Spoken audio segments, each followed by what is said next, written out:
Nós vamos abrir a palavra de Deus na segunda carta de Paulo aos Coríntios, no capítulo 12. E nós vamos ler do verso 7 até o verso 10. Enquanto nós nos preparamos e fazemos a leitura, queria já convidar o reverendo Cláudio, que é o pastor titular da nossa igreja, a vir à frente e orar, pedindo a iluminação do Espírito Santo para a explicação da palavra de Deus. Ouçamos a leitura da 2 Coríntios, capítulo 12, de 7 a 10. E para que não me ensoberbecesse com a grandeza das revelações, foi-me posto um espinho na carne, mensageiro de Satanás, para me esbofetear, a fim de que não me exalte. Por causa disso, 3 vezes pedi ao Senhor que o afastasse de mim. Então ele me disse: a minha graça te basta, porque o poder se aperfeiçoa na fraqueza. De boa vontade, pois, mais me gloriarei nas fraquezas, para que sobre mim repouse o poder de Cristo. Pelo que sinto prazer nas fraquezas, nas injúrias, nas necessidades, nas perseguições, nas angústias por amor de Cristo, porque quando sou fraco, então é que sou forte. Oremos. Senhor, nosso coração é grato pela oportunidade que o Senhor nos concede de estarmos aqui juntos. Nosso propósito, desejo do nosso coração é ouvir a Tua voz pela explanação da Tua palavra.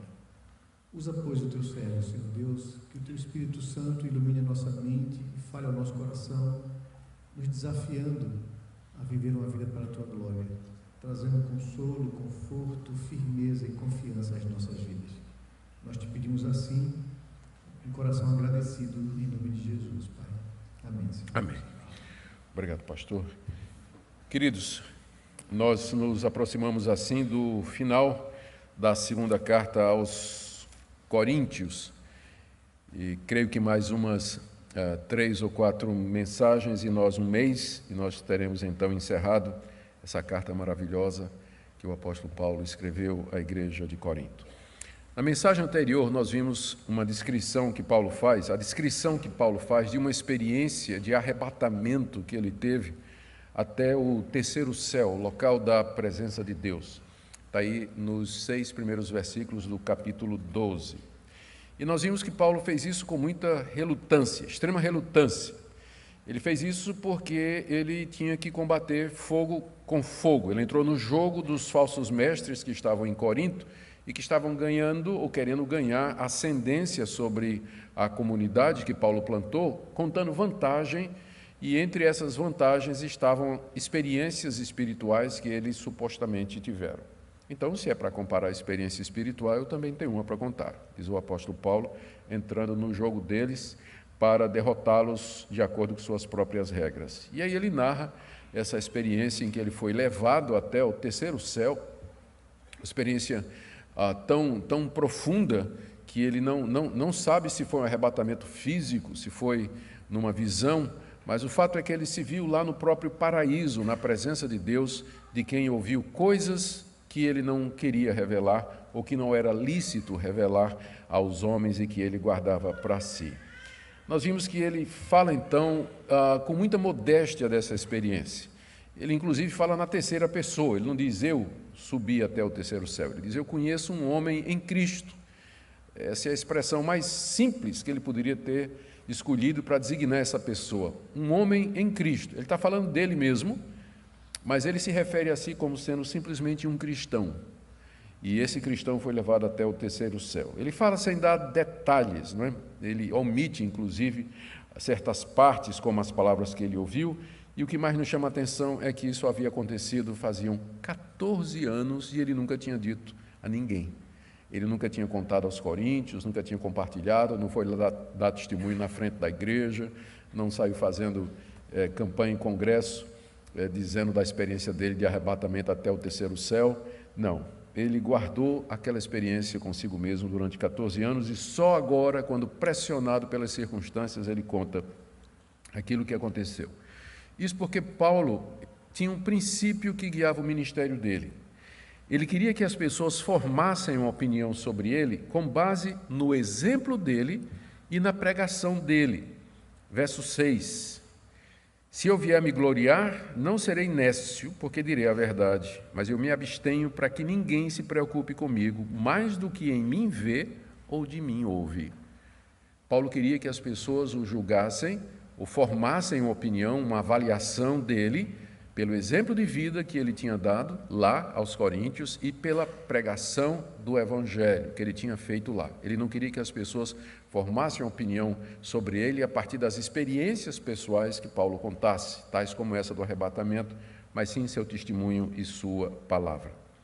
Agora, depois dessa experiência de arrebatamento, Paulo agora retoma a sua prática de se gloriar somente nas fraquezas e nos sofrimentos por conta de Cristo.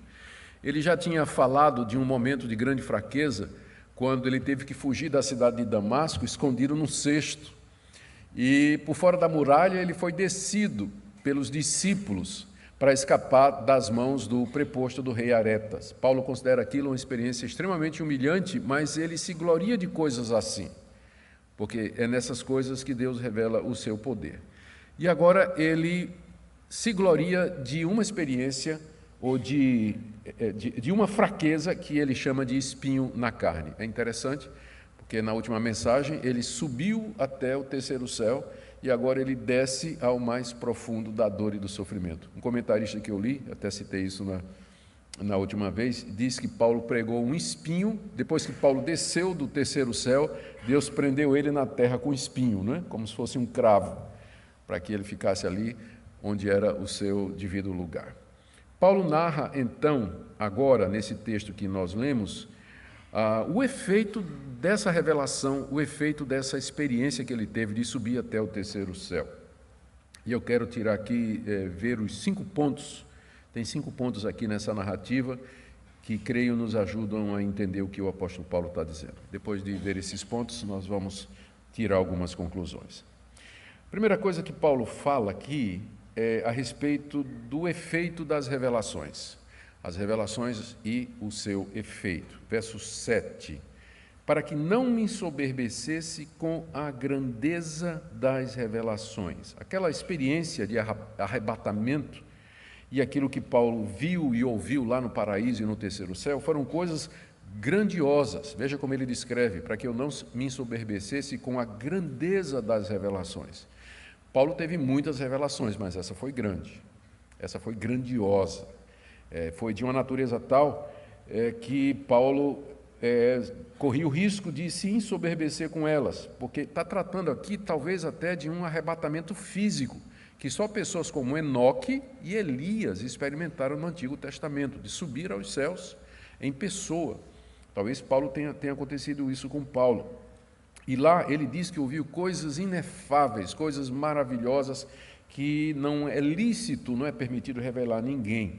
Então, de fato, foi uma revelação da maior grandeza, essa que o apóstolo Paulo teve, uma experiência extraordinária. Imagine você ser levado fisicamente à presença de Deus, sentar com o Senhor Jesus Cristo no seu estado de glória, de imortalidade, no corpo da ressurreição e conversar, falar sobre a glória eterna, sobre a vida eterna, o que vai acontecer ainda, todas as coisas, e o Senhor Jesus te manda de volta para a terra, não é?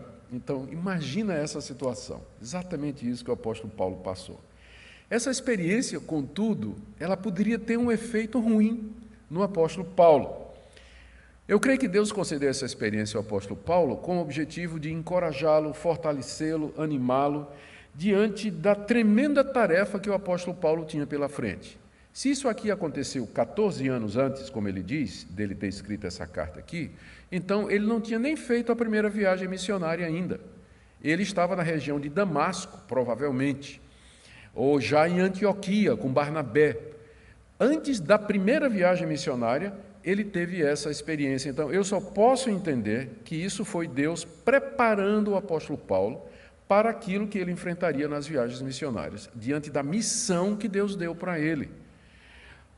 Quando Paulo é alcançado por Cristo no caminho de Damasco, e ele entra na cidade cego, Deus manda então que um cristão chamado Ananias vá orar pelo apóstolo Paulo.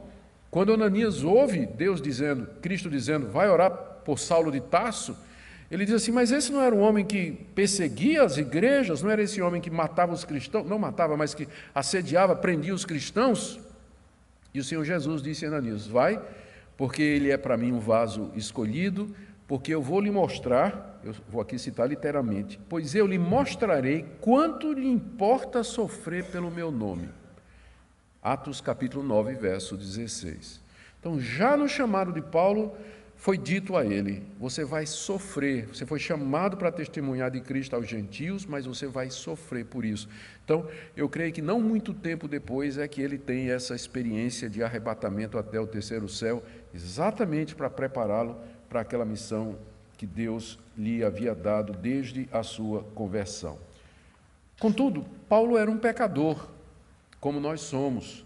E aquilo que poderia ser um motivo de encorajamento, de fortalecimento, de ânimo, poderia se tornar um motivo de ensoberbecimento ou de orgulho, como ele diz aqui, não é? No verso 7, para que eu não me ensoberbecesse com a grandeza das revelações. As revelações foram dadas para encorajá-lo, para fortalecê-lo, mas por causa da sua natureza humana, havia possibilidade de que a soberba entrasse no coração do apóstolo Paulo. Ele poderia pensar que ele era melhor do que os outros, que ele era especial, ele poderia se exaltar, se tornar alguém arrogante, e se isso acontecesse, Deus não poderia usar Paulo nas missões que tinha já preparado para ele. Porque Deus não pode usar uma pessoa arrogante, Deus não usa os arrogantes. Na verdade, a Bíblia diz que Deus resiste aos soberbos, mas dá sua graça aos humildes. Então, havia essa possibilidade de que o apóstolo Paulo, diante da grandeza das revelações, ele deixasse aquilo subir ao seu coração, ele podia pensar que ele era alguma coisa, exaltar-se, e aí então entristeceria o Espírito Santo, e Deus não poderia usar uma pessoa arrogante como Paulo. O segundo ponto aqui da passagem, eu creio que pode ser resumido nisso aqui. O grande amor de Deus pelo apóstolo Paulo. Conhecendo a natureza do seu servo, conhecendo quem era Saulo de Tarso, e diante da grandeza da revelação que o próprio Deus lhe deu, Deus tomou uma providência para evitar que o seu servo ficasse arrogante. Deus tomou uma providência. Deus conhecia Saulo de Tarso. Não é? Ele não devia ser uma pessoa muito humilde. Não é? Saulo era um fariseu arrogante, era um fariseu versado na lei. Ele diz nas suas cartas que ele era mais avançado do que os seus colegas no conhecimento das leis de Moisés e tudo mais. Tomou a iniciativa de pedir autorização para perseguir os cristãos. A índole do apóstolo Paulo deveria ser de tendência à arrogância, à violência, à prepotência, soberba. E Deus conhecia muito bem quem ele havia resgatado das trevas, e aí então Deus lhe deu alguma coisa para lembrá-lo de quem ele era. Esse foi o grande amor de Deus pelo apóstolo Paulo, porque Deus podia não ter feito nada. E aí então o orgulho ia subir para a cabeça de Paulo, e o orgulho precede a queda, né? Ele mesmo ia cair pela sua própria arrogância. Mas no grande amor de Deus pelo apóstolo Paulo, Deus lhe deu alguma coisa para lembrá-lo que ele era fraco, que ele era vulnerável, que ele era mortal e que ele era totalmente dependente de Deus para viver e para servir naquela missão. E embora o diabo seja mencionado aqui, não há dúvida de que o espinho na carne procedeu de Deus. Exatamente por amor ao apóstolo Paulo, Deus colocou um espinho na carne no apóstolo Paulo para evitar que ele se ensoberbecesse. O diabo jamais faria isso, porque o diabo queria o contrário. O diabo queria, na verdade, era que Paulo ficasse arrogante, porque ele sabia que Deus derrubaria o apóstolo Paulo em caso de arrogância. O diabo não faz nada para nos manter humildes. Tudo que o diabo faz é para excitar a nossa arrogância e o nosso orgulho. Então, embora o diabo seja mencionado aqui, não foi ele que colocou o espinho na carne. Na verdade, foi Deus, procede de Deus, e é um ato de amor de Deus, de providência de Deus, para com o seu servo que ele havia levantado para essa missão tão gloriosa. O terceiro ponto, então, é lógico, não é? O que foi, então, que Deus colocou em Paulo? O que é esse espinho na carne? A natureza desse espinho na carne tem desafiado os estudiosos, porque Paulo aqui não entra em detalhes, ele fala de uma maneira muito genérica, provavelmente porque os coríntios deveriam saber do que é que Paulo estava falando. Então ele não precisou dar aqui os detalhes. O que quer que fosse, entretanto, era alguma coisa extremamente eficaz para mantê-lo humilde. Deus sabia exatamente o que dar ao apóstolo Paulo para mantê-lo humilde e, portanto, usável, útil no ministério. Os estudiosos têm tentado descobrir, não é, o que era o espinho na carne. Claro que sempre tem os piadistas, né, que diziam, um era a sogra de Paulo, outros diziam que eram os presbíteros da igreja dele, não é? Deixando de lado essas zoeiras, não é? Vamos para as possibilidades sérias. O que poderia ser isso que Deus colocou na vida do apóstolo Paulo para que ele não se envaidecesse diante da grandeza daquele arrebatamento e de outras experiências que ele certamente teria ao longo da sua vida? As tentativas mais comuns são essas. Primeiro, que foi uma doença dolorosa, alguma doença, talvez um reumatismo, alguma doença crônica que fazia com que Paulo sentisse dores muito grandes, a ponto de que a nova tradução na linguagem de hoje, ela já traz assim: Deus me deu uma doença dolorosa, como se fosse um espinho na carne. Não é? Então existe essa possibilidade. Alguns vão até um pouco mais além e dizem que, na verdade, essa doença era um problema nos olhos que Paulo contraiu quando ele pegou malária ao visitar a região da Galácia. A região da Galácia é uma região pantanosa e onde tem muitos mosquitos e muitos animais e muitas possibilidades de pegar doença, esse tipo de doença que você pega num pântano, como por exemplo a região pantanosa, como por exemplo a malária, como se pega na selva e tudo. Só o Ronaldo Lidório, ele já pegou quase 30 malárias, né? Já teve mais de 30. E no caso de Paulo, ele teria contraído malária naquela região da Galácia e acabou afetando os olhos dele. E é por isso talvez que Paulo lá, essa é a razão pela qual, dizem, Paulo na carta aos Gálatas diz assim: eu dou testemunho de que vocês estariam prontos para arrancar os próprios olhos de vocês e me dar.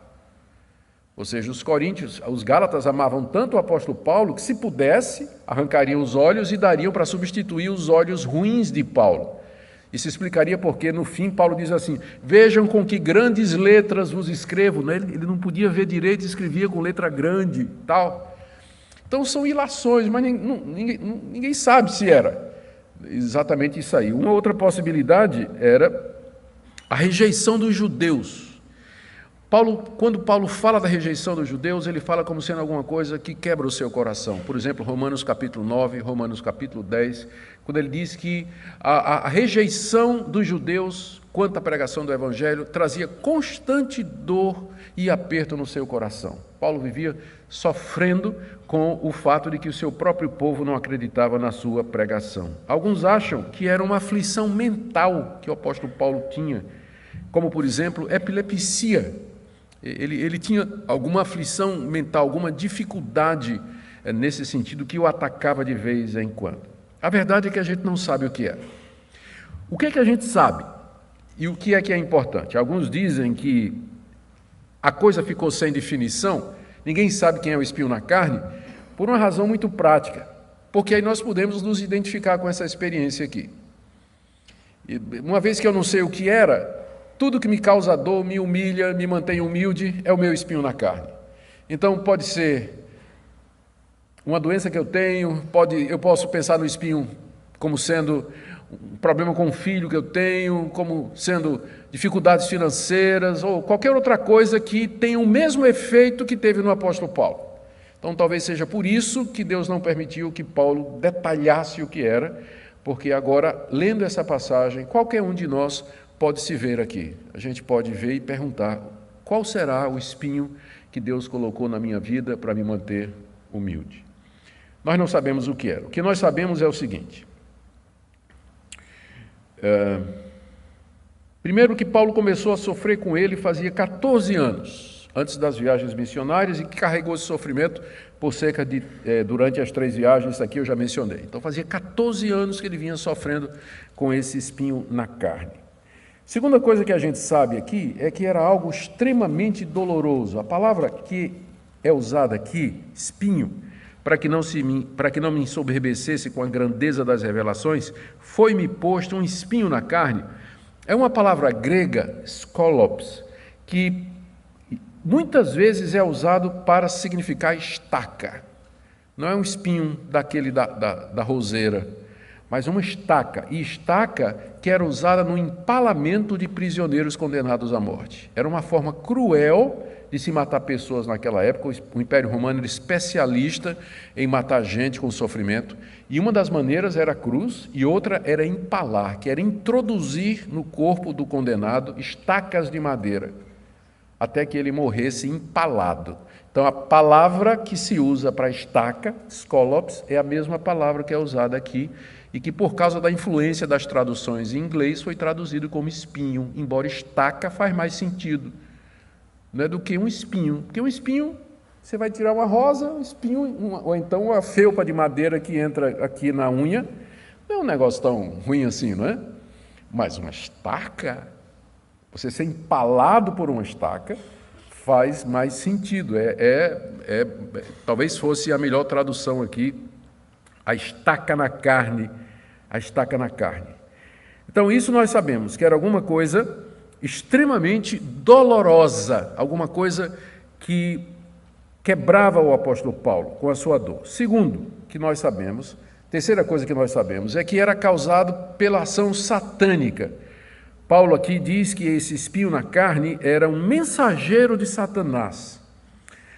Se fosse uma doença física, a gente poderia entender, porque o diabo fez coisa semelhante com Jó. O diabo feriu Jó da cabeça aos pés com úlceras, a ponto de Jó ter que se rapar, né, rapar a coceira da úlcera e as feridas, as cascas da úlcera com um caco de telha, né? Alguma coisa nesse sentido. Então, o diabo é capaz de infligir sofrimentos físicos. Jesus uma vez libertou uma mulher que estava presa de Satanás por 12 anos e que ela andava curvada por conta da presença daquele espírito na vida dela. Então, se esse sofrimento era físico, nós podemos entender que Deus permitiu que Satanás afligisse o apóstolo Paulo com algum tipo de enfermidade à la Jó, por exemplo. Ou se fosse algo mental, poderia ser opressão, tentação, como, por exemplo, o diabo fez com Jesus. O diabo tentou oprimir Jesus 3 vezes em cima de Jesus. Se você fizer isso, eu te dou isso. Se você fizer isso, eu te dou isso. Se você me adorar, eu te darei todos os reinos do mundo. O diabo é o pai da mentira, ele é o opressor. Poderia ser uma opressão constante na vida do apóstolo Paulo, feita por algum espírito na vida dele. O que quer que seja, o que vemos aqui é Deus usando a fúria e a ira do diabo contra o apóstolo Paulo em benefício do evangelho, que quanto mais o diabo tentava, mais Deus usava o apóstolo Paulo. E é interessante a maneira como Deus vence o diabo, né? Deus dá corda, o diabo vai e se enforca nela. Não foi assim na morte de Jesus? O diabo entendeu que o certo era matar Jesus. Entrou em Judas para Judas fazer o quê?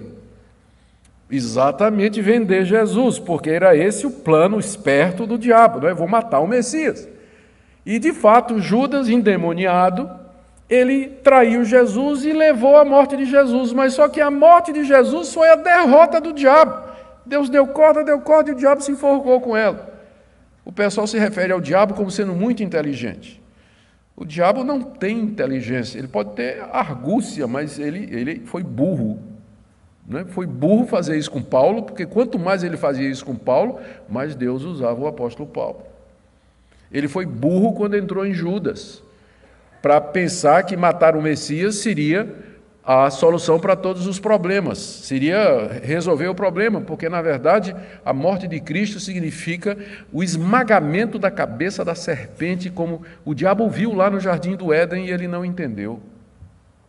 Então, aqui o mensageiro, Satanás tinha um mensageiro, não é? A gente não sabe físico, se era espiritual, mas Deus usava isso para a sua própria glória, para os seus propósitos. Como dizia Lutero, o diabo é o diabo de Deus.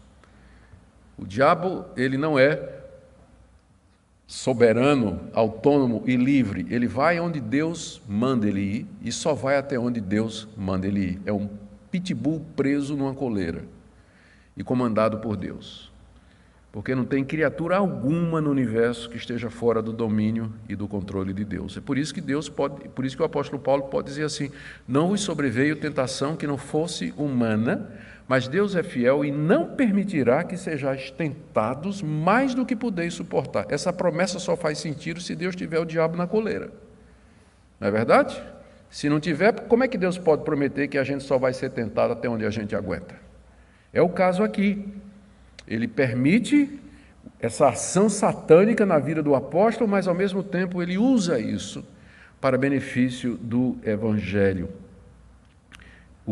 Porque o propósito final, o resultado final, o objetivo de toda essa dor, Paulo diz aí no final do verso 7, a fim de que não me exalte, para que eu não me exalte. Como nós já dissemos, o diabo não faz nada para humilhar, manter alguém humilde, mas para que a pessoa se exalte. Então nós sabemos que isso era uma ação satânica, e nós sabemos também que era alguma coisa humilhante e constante. Paulo diz aqui que esse mensageiro de Satanás o esbofeteava. A palavra que é usada para esbofetear aqui se refere àquele bofete que é dado com as costas da mão, e que era uma forma de desprezo no antigo Oriente. Se você desprezava alguém, se você honrava o cabra, você dava uma de direita na cara dele, né?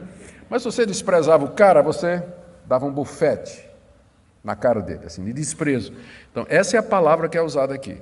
Então, além de ser algo doloroso, como uma estaca na carne, era algo que humilhava o apóstolo Paulo como ser esbofeteado em público. E o verbo grego está no presente aqui, indicando que era alguma coisa que acontecia constantemente, poderia ser traduzido para me esbofetear constantemente. Então era algo que Paulo sentia diariamente, não era alguma coisa que vinha a cada 3 meses, não, mas era algo que estava presente na sua vida, algo que o humilhava, algo que o fazia sofrer, algo que o lembrava a sua situação de dependência e de fraqueza diante de Deus. O alvo de Deus era para que Paulo não se exaltasse diante da grandeza daquele arrebatamento até o terceiro céu e também outras experiências que ele haveria de ter. Meu quarto ponto é esse aqui. Levou tempo para Paulo entender isso. Ele não entendeu isso no começo, não. Versos de 8 a 9. Qual foi a reação inicial de Paulo no verso 10? Verso 8. Por causa disso, ou seja, por causa da dor, por causa da humilhação, por causa do sofrimento, por causa disso, 3 vezes pedi ao Senhor que eu afastasse de mim. A coisa era tão intensa, incomodava tanto o apóstolo Paulo, que a reação natural dele foi pedir que Deus tirasse aquela dor humilhante da sua vida. Que eu creio que é a reação que qualquer um de nós teria, não é verdade? O que é que a gente faz quando a estaca chega? Qual é a primeira oração da gente? Senhor, afasta de mim isso. Eu não quero sentir dor, eu não quero ser humilhado.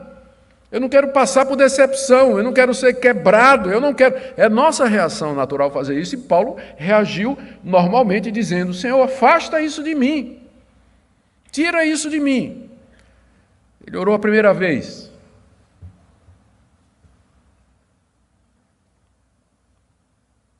Não teve resposta nenhuma. Talvez não tenha tido fé, né? Talvez eu não orei com tanto fervor, talvez não orei no monte. Então eu vou orar de novo. Ele pediu de novo.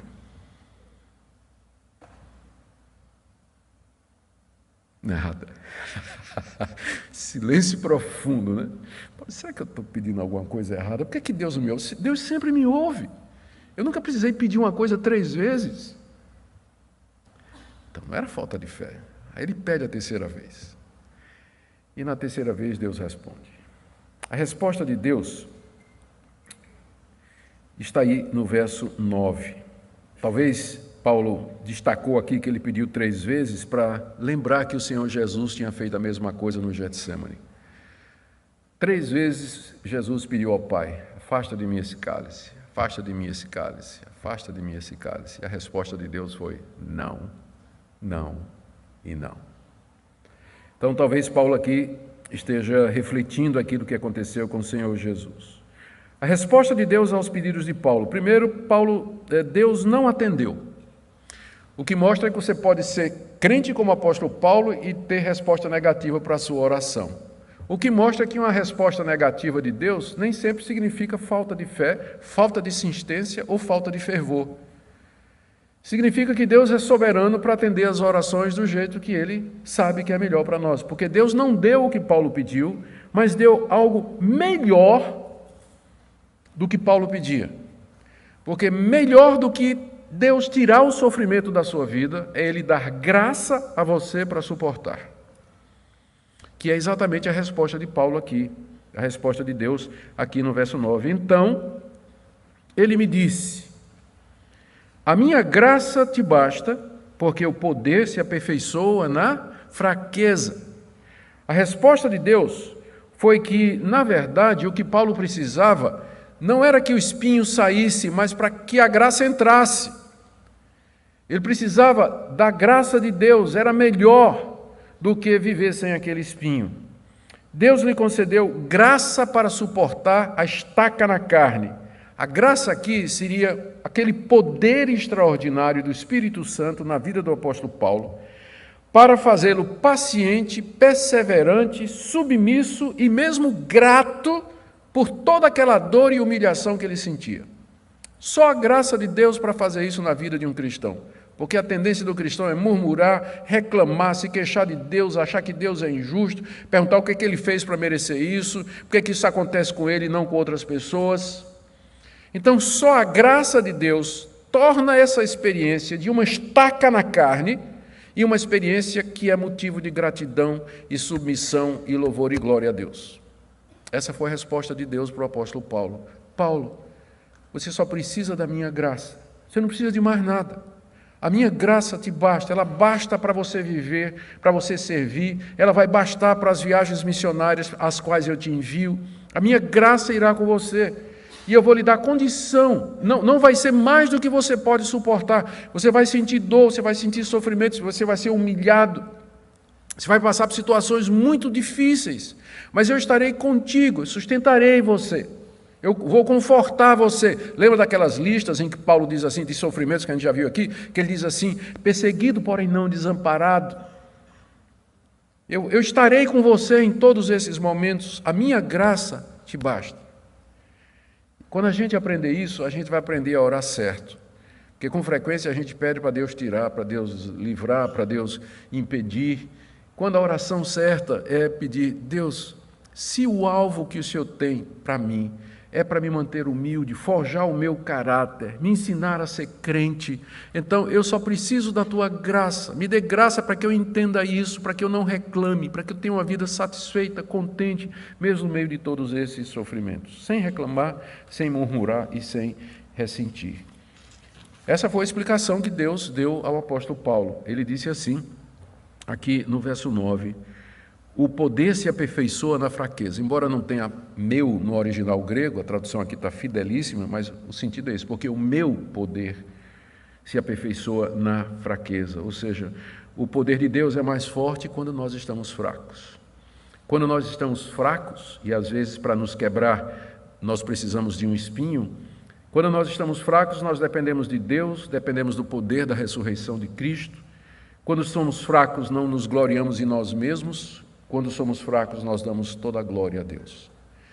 Ou seja, nós estamos prontos para ser usados por Deus. Conclusão que Paulo chegou ao meu quinto ponto, verso 9 a 10. Paulo, então, entendeu a razão. Ele entendeu a razão de todo aquele sofrimento do mensageiro de Satanás, da estaca na carne. Ele entendeu que aquele espinho tinha como objetivo impedir que ele se exaltasse, mantê-lo humilde e ser instrumento de Deus diante das viagens missionárias às quais Deus o havia chamado. E assim, antes de começar a sua primeira viagem, Paulo já tinha aprendido essa lição que ele diz no verso 9, de boa vontade, pois, mais me gloriarei nas fraquezas, para que sobre mim repouse o poder de Cristo. O que Paulo precisava para a sua missão, para viver e para servir a Deus, era o poder de Cristo, era o poder da ressurreição, que é uma coisa que todos nós queremos, que tanto é falado em campanha de avivamento, que tanto é prometido através de pregações, de livros, o poder de Deus. Quem não quer o poder de Deus? Só que o poder de Deus, ele não vem da forma como geralmente ou às vezes muitos evangélicos pensam.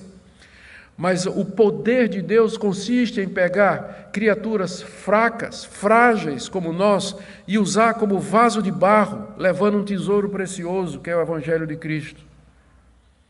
Às vezes as pessoas ficam impressionadas com o poder de Deus, lendo biografias, histórias de avivamento, conversões de centenas de pessoas, sinais, prodígios, curas e maravilhas, e eles pensam que a manifestação maior do poder de Deus é esse tipo de coisa. Quando a maior manifestação do poder de Deus é fazer você viver humildemente, de maneira grata e satisfeita, mesmo carregando um fardo, uma dor e um sofrimento toda a sua vida. É preciso mais poder espiritual para você ser um crente contente do que ser uma pessoa que faz sinais e prodígios. Você vê que Paulo, o que forjou o apóstolo Paulo, quando a gente lê o capítulo todo, o que forja o apóstolo Paulo, o que prepara Paulo para a sua obra missionária, não foi a experiência de arrebatamento até o terceiro céu, mas foi a estaca na carne. Foi isso que preparou ele para o trabalho. Talvez nós estejamos nos gloriando nas coisas erradas e buscando as coisas erradas. Por isso a resposta é não. Por isso Deus não responde. Porque nós não estamos pedindo com sabedoria. E o que nós precisamos, no final, é simplesmente a graça de Deus. Paulo aprendeu a lição e ele termina dizendo no verso 9 e 10: de boa vontade, pois, alegremente, eu mais me gloriarei nas fraquezas, para que sobre mim repouse o poder de Cristo. E aí ele faz a generalização. Pelo que sinto prazer nas fraquezas. Imagina isso. Veja a ironia quase que você percebe aqui. Eu sinto prazer nas fraquezas. Ninguém gosta de fraqueza. Paulo sentia prazer na fraqueza porque ele entendia qual era o propósito da fraqueza. Quando ele era fraco, então, na verdade, ele era forte. Quando ele era fraco, o poder de Deus se manifestava nele. Sinto prazer nas fraquezas. Aí ele generaliza. Tudo aquilo que o coloca naquela posição de fraqueza. Injúrias, necessidades, perseguições, nas angústias por amor de Cristo. Não só o espinho, mas qualquer outra experiência que me coloque, de fato, na dependência de Deus. Eu me glorio nisso, sinto prazer nestas coisas. Porque quando sou fraco, então é que eu sou forte. Para sermos cristãos como Deus deseja, nós precisamos estar dispostos a renunciar às coisas que nós mais gostamos, às coisas que nós temos mais prazer. A gente gosta do conforto, a gente gosta do lazer, a gente gosta da saúde, a gente gosta das facilidades, a gente gosta de dinheiro, a gente gosta de família, gosta de todas essas coisas. Mas às vezes essas coisas precisam ser tiradas. Às vezes Deus tira essas coisas de nós, tira a saúde, tira dinheiro, tira o marido, tira a esposa, ou às vezes não dá, nem marido e nem esposa, tira um filho. E a gente precisa do poder de Deus e da graça de Deus para permanecer crente quando a estaca chega, quando o mensageiro de Satanás vem e quando o esbofeteamento diário começa. É aqui que se manifesta o poder de Deus. Cristãos submissos, obedientes, perseverantes, resilientes, mesmo em face a todo sofrimento. Eu quero tirar algumas conclusões para nós. Primeiro, o caminho do poder espiritual não é outro senão através da cruz. Se fala muito em poder espiritual, mas poucos querem seguir o caminho que esse poder exige. O poder de Deus é a manifestação da vida de Cristo em nós. Só que a manifestação do Cristo crucificado e ressurreto. Nós precisamos morrer para que Ele viva, para que a vida dele se manifeste em nós. É uma das mensagens que nós vimos aqui algumas segundas-feiras atrás, Paulo falando a respeito disso. Esse é o verdadeiro poder. Nós valorizamos pessoas, às vezes destacamos aqueles grandes pregadores por conta dos seus feitos e graças a Deus por isso. E às vezes esquecemos que lá no meio da igreja tem uma pessoa relativamente desconhecida vivendo no anonimato, mas durante anos, vivendo com um coração contente, um coração feliz a Deus e carregando um fardo enorme que só de pensar a gente se quebra. uma doença num filho, cuidando de uma mãe doente, como arrimo de família. E durante anos isso, alegremente, renunciando a tudo mais, todos os prazeres da vida ou qualquer outras oportunidades da vida para servir. E a gente não valoriza isso, a gente valoriza o super pregador que faz prodígios, sinais, abre os olhos aos cegos, faz andar aleijados. Da perspectiva de Paulo aqui, está tudo invertido. Paulo não queria se gloriar naquela experiência de arrebatamento ao céu, mas ele se gloriava no espinho na carne, porque isso o deixava numa posição em que toda a glória era de Deus. Dor e sofrimento aperfeiçoam muito mais um pregador do que visões e revelações. Vou repetir. Dor e sofrimento aperfeiçoam muito mais o pregador, o pastor, o servo de Deus, do que visões, revelações e experiências sobrenaturais. Porque Deus prefere usar um pregador sofrido do que um orador arrogante. Ele prefere fazer isso. E se ele tiver que fazer isso na sua vida, ele vai fazer. E por último, lembre que nem sempre Deus responde às orações do jeitinho que você quer, né? Ele nem sempre faz isso. Quando ele faz isso, quando ele não responde do jeito que você quer, não é que ele não ama você, é que você não pediu a coisa certa. Ele tem algo melhor. E às vezes o silêncio de Deus, o não de Deus é melhor do que o sim dele. Eu estou feliz quando eu penso em muitas orações que eu fiz e que Deus, na sua graça, respondeu não, eu digo, Senhor, muito obrigado, porque se eu tivesse dado um sim àquela coisa que eu pedi, eu teria acabado com minha vida, com minha carreira, com meu ministério. Deus, na sua misericórdia, Ele nos dá o que nós precisamos e nem sempre a gente sabe o que a gente precisa.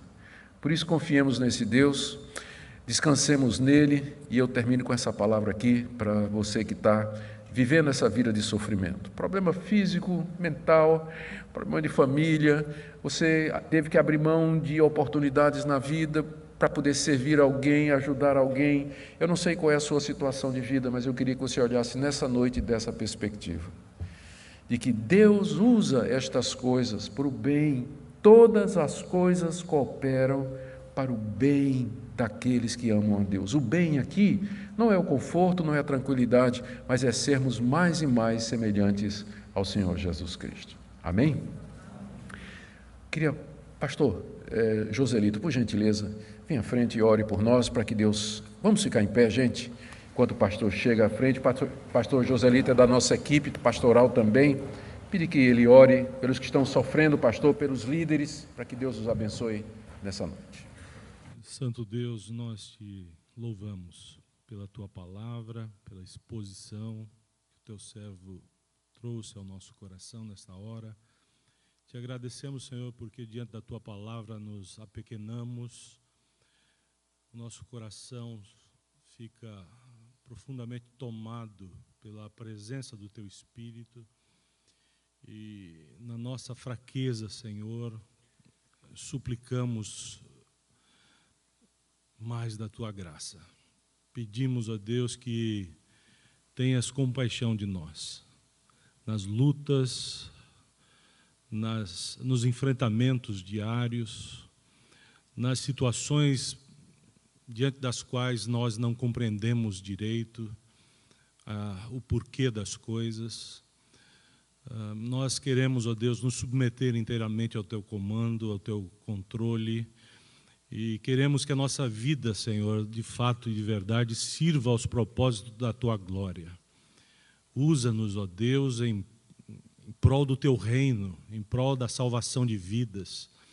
Usa as nossas experiências também, que elas não sejam interpretadas, ó Deus, por nós como fatos apenas do cotidiano, acasos, mas que nós interpretemos as circunstâncias da nossa vida como atos da tua providência.